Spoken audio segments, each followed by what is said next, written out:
Hi, time to talk about working with a buyer as a customer. So we're going to use a different form today. Uh, when we're working with a buyer as a client, we're using the exclusive or the non-exclusive buyer's brokerage agreement. When we are working with a customer, we're going to use the agreement to work with buyer as customer. So what's the difference between working with a buyer as a customer and a client? Well, when we're representing a buyer as a client, we are their fiduciary. We are looking out for their best interest, putting their interest first, putting their interest ahead of our own. Um, we also are there in a consultative and advisory capacity. Whereas when we work with somebody as a customer, it's just administrative. We're there to help with the paperwork, and here's what's next. We can't give them advice. We can't tell them this is a good idea or a bad idea, or this is what I recommend that you do, or this is how I think we should respond. No advice can be given. And you'll see that really clearly when we take a look at the document. So let's jump over here and look at the agreement to work with a buyer as a customer. It's a very simple form to fill out. Not a lot in here, but for and in consideration of $10 and other goods and valuable considerations, John Smith as buyer and Keller Williams Realty Atlanta Partners as broker, and its affiliated license to hereby enter this agreement on this date of and today's date. Number one, agreement to work with buyer as a customer. This is where that special language is that really defines what the relationship. Buyer hereby agrees to work with a buyer in locating real property to purchase suitable to the buyer's needs. In working with buyer, broker shall not be representing buyer as a client, but shall only be working with buyer as a customer. As a customer, broker cannot represent or advise buyer on brokerage matters as broker would be able to do if broker were representing buyer, but can only perform ministerial tasks on behalf of buyer.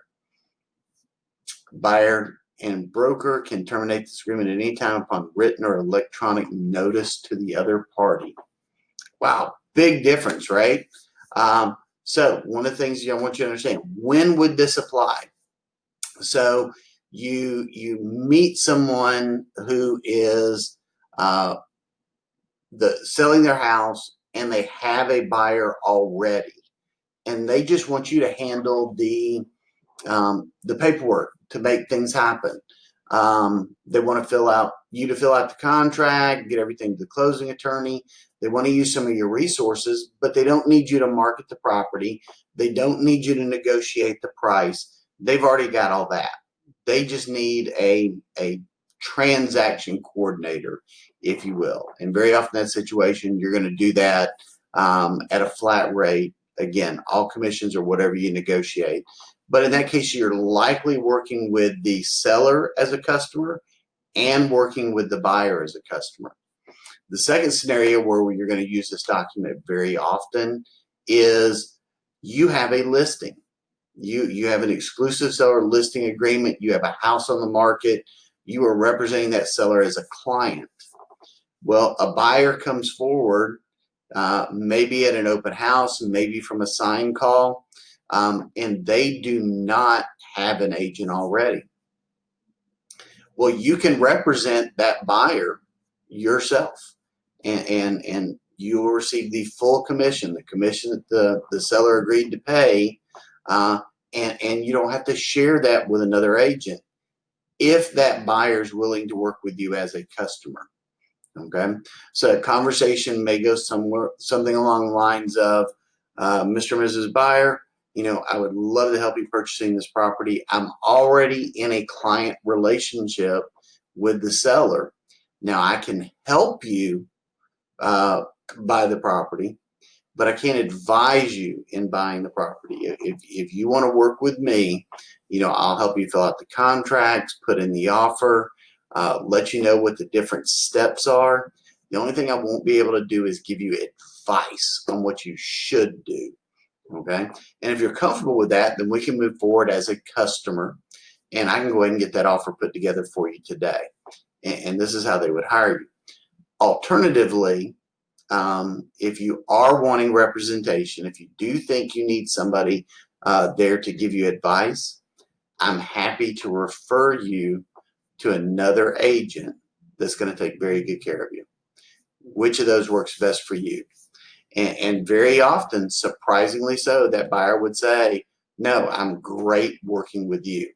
And that's when you're going to use this form. So you'll be working with the seller as a client and the buyer as a customer. So let's finish going through this form. We have our legalese on they agree to arbitration, the receipt of the buyer protection brochures, any that you feel you should share. And in this case, I would definitely recommend the ABCs of agency be one that you share, but any of the others that are applicable.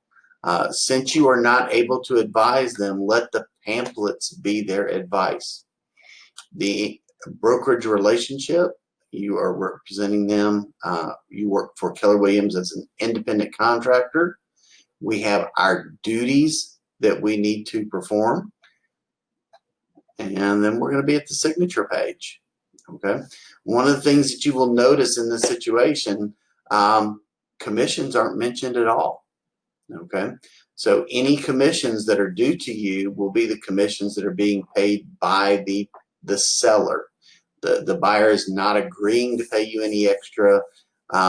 There's not the shall or shall not pay the difference question in here. Additionally, there's not a start date and an end date to this. Okay, they can terminate this agreement at any time. So all of your broker information goes in here. The buyer's signature goes on here, and that is it. And then the acknowledgement of receipt. Guys, that's it. Go put this document to work for you. Love for you to go find more clients, but very happy if you find a customer as well. Have a great day.